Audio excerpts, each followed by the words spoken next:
बताऊं लिया माने अवतार कैसे कैसे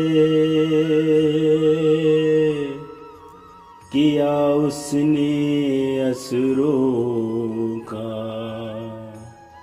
संहार कैसे कैसे।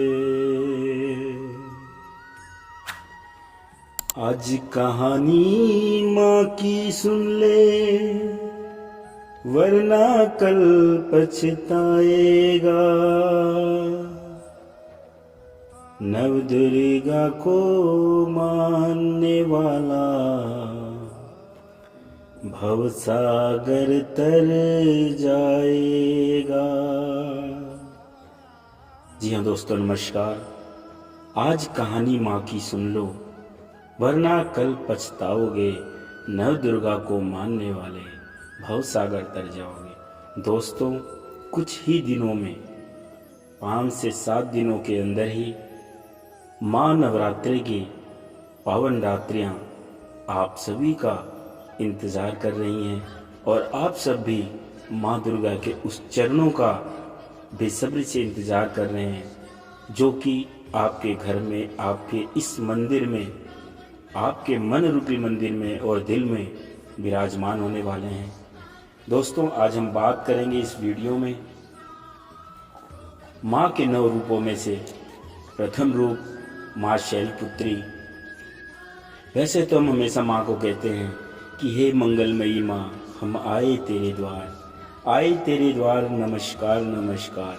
लेकिन अब वो 9 दिन, वो पावन 9 दिन, वो दिव्य रात्रियां जिनमें माँ खुद अपने भक्तों के घर चलकर आती है। दोस्तों, देवी दुर्गा ने अपने भक्तों के कल्याण के लिए पृथ्वी पर 9 अवतार लिए थे जिन्हें नवदुर्गा भी कहा जाता है। इनमें सबसे पहला अवतार देवी शैलपुत्री का है। देवी दुर्गा के प्रथम स्वरूप शैलपुत्री का अर्थ है पर्वत की पुत्री, यानी पहाड़ों की बेटी। इन 9 अवतारों में से देवी दुर्गा के इस अवतार की कहानी माता सती की आत्मदेह से जुड़ी हुई है। तो आइए जानते हैं मां शैलपुत्री की महिमा की पुण्य कथा। दोस्तों, देवी दुर्गा के इस अवतार की पूजा नवरात्रि के पहले दिन बड़े धूमधाम से की जाती है।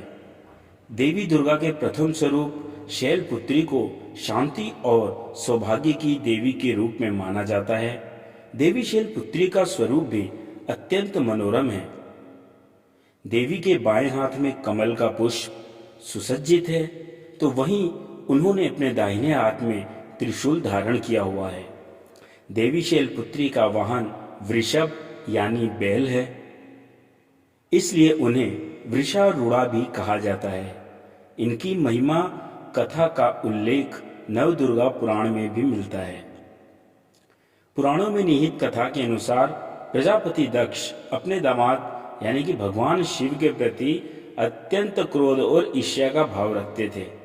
एक बार उन्होंने कनखल में एक विशाल यज्ञ का आयोजन किया और सभी देवताओं को उसमें शामिल होने का निमंत्रण भेजा, लेकिन दक्ष राज ने अपनी पुत्री सती और उनके पति शिव को इस यज्ञ में आमंत्रित नहीं किया। इस यज्ञ के बारे में जब देवी सती को पता चला तो वह वहां पहुंची और दक्ष से शिव को निमंत्रण न भेजने का कारण पूछा। इस पर प्रजापति दक्ष ने सती का घोर अपमान किया और महादेव के बारे में कई अनुचित शब्द भी कहे। मां देवी सती जब यहाँ पर आना चाह रही थी तो उन्होंने अपने पति शिव अर्थात भोलेनाथ से प्रार्थना की थी कि मुझे आप वहां पर जाने दीजिए। तो एक बार भगवान शिव ने उन्हें कहा भी था कि बिना बुलाए तो हमें किसी के दर नहीं जाना चाहिए, बाकी अगर तुम नहीं मानती हो तो तुम चले जाओ, मैं तुम्हें नहीं रोकूंगा। देवी सती अपने पति का जब अपने पिता के मुंह से ऐसा अपमान भरे शब्दों को सुनती है तो वो सह नहीं पाई और उन्होंने उसी यज्ञ में, जिस यज्ञ में वो वहां पर यज्ञ को जलाकर अपना हवन वगैरह कर रहे थे, उसी अग्नि में अपनी देह त्याग दी। देवी सती के इस तरह आत्मदाह करने के बाद भगवान शिव उन्माद से भर गए और कैलाश भी श्रीहीन हो गया। सभी देवताओं को महादेव की ऐसी हालत देखकर अत्यंत चिंता होने लगी। सब में डर बैठ गया, भय बैठ गया, खौफ हो गया। लेकिन दैत्यों को महादेव की दशा पर बहुत आनंद आ रहा था और उन्होंने मौके का फायदा उठाते हुए स्वर्ग लोक में उपद्रव मचाना शुरू कर दिया था। तब सभी देवताओं ने आदि शक्ति का ध्यान किया और उनसे देवगणों की रक्षा करने की प्रार्थना की। देवी आदि शक्ति ने तब सभी देवताओं को यह कहते हुए आश्वस्त किया कि वो बहुत जल्द राजा हिमवान के घर कन्या के रूप में जन्म लेंगी। दूसरी तरफ पर्वतराज हिमालय और उनकी पुत्री मैनावती की कोई भी संतान नहीं थी, इसलिए उन दोनों ने भी आदि शक्ति की आराधना करते हुए उनसे संतान प्राप्ति का वर मांगा था। पर्वतराज और उनकी पत्नी की तपस्या से प्रसन्न होकर ही आदि शक्ति ने उन्हें यह आशीर्वाद दिया कि वह स्वयं उनके घर पर पुत्री के रूप में जन्म लेंगी।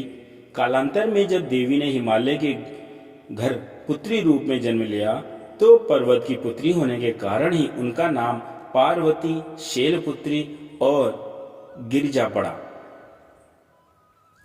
बचपन से ही देवी शैलपुत्री महादेव को ही अपना सर्वस्व मानती थी और देवर्षि नारद के कहने पर वह शिव को पाने की तपस्या करने के लिए जंगल में चली गई थी।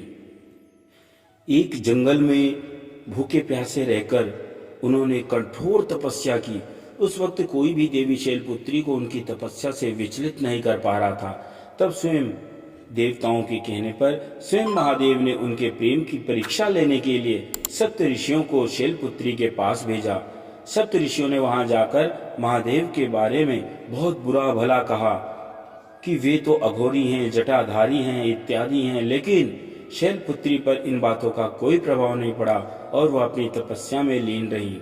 उनकी ऐसी अडिग भक्ति को और प्रेम को देखकर सप्त ऋषि बहुत प्रसन्न हुए और उन्होंने कैलाश आकर सारा वृत्तांत महादेव को सुनाया।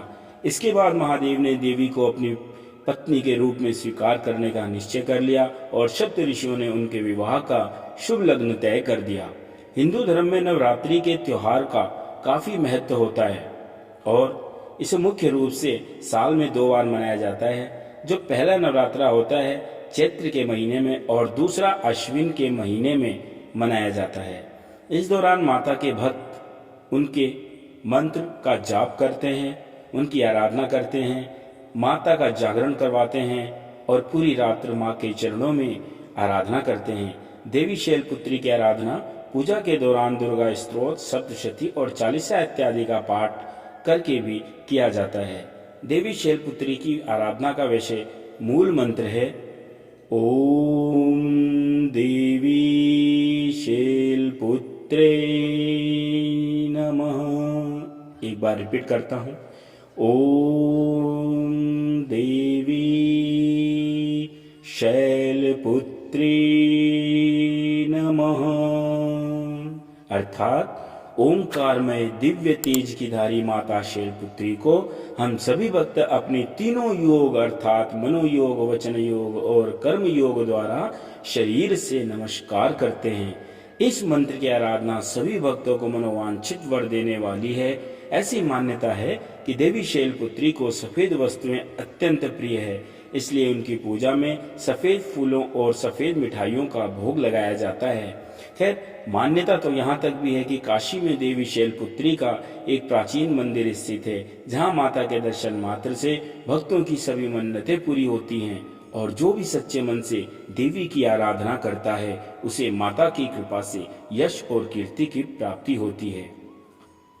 भक्तों, देवी शैलपुत्री अवतार की कहानी से हमें यह सीख मिलती है कि जिस प्रकार देवी शैलपुत्री ने सप्त ऋषियों की सारी गलत बातों को सुनने के बावजूद भी महादेव को पाने का रास्ता नहीं छोड़ा, उसी तरह मनुष्य को भी धर्म और भक्ति का रास्ता कभी नहीं छोड़ना चाहिए। हमारी जिंदगी में हमें बुरा भला कहने वाले और हमें अपने मार्ग से भटकाने वाले, हमारे दुख के समय हमारे इष्ट आराध्य को ताने मारने वालों की संख्या बहुत होती है, लेकिन आप अपने आराध्य को कभी न छोड़ो। जिंदगी में कुछ नहीं है, चाहे जिंदगी कितनी भी बड़ी क्यों ना हो दोस्तों, लेकिन जिसके नाम से आपने सब कुछ पाया, आज वो भले आपके पास कुछ भी ना हो आपके कर्मों की वजह से, लेकिन आप उस ईश्वर का नाम कभी न छोड़ना जिसकी छत्र छाया में आपने समस्त संसार में ख्याति प्राप्त करी, और अपने हर एक श्वास उसके चरणों में अर्पित कर देना। आप सभी को प्रेम से जय माता दी। और क्योंकि मेरे दिल में तो बस बाबा बसे हैं, तो एक बार प्यार से आप सभी को ओम साईं राम। जितने भी माता के भक्त हैं, बाबा के भक्त हैं, आप सभी के चरणों में मैं नमन करता हूँ, नमस्कार करता हूँ। माता रानी की कृपा और आशीर्वाद आप सबको मिलता रहे, हमेशा माता आप लोगों के अंग संग रहें। जय माता दी। मिलते हैं दूसरी वीडियो में, जिसमें हम माँ के दूसरे अवतार ब्रह्मचारिणी स्वरूप के महिमा का कुछ गुणगान करेंगे, कुछ पाठ करेंगे और कुछ अपने मन में उतारने की कोशिश करेंगे। तब तक के लिए आप सभी अपना ख्याल रखें।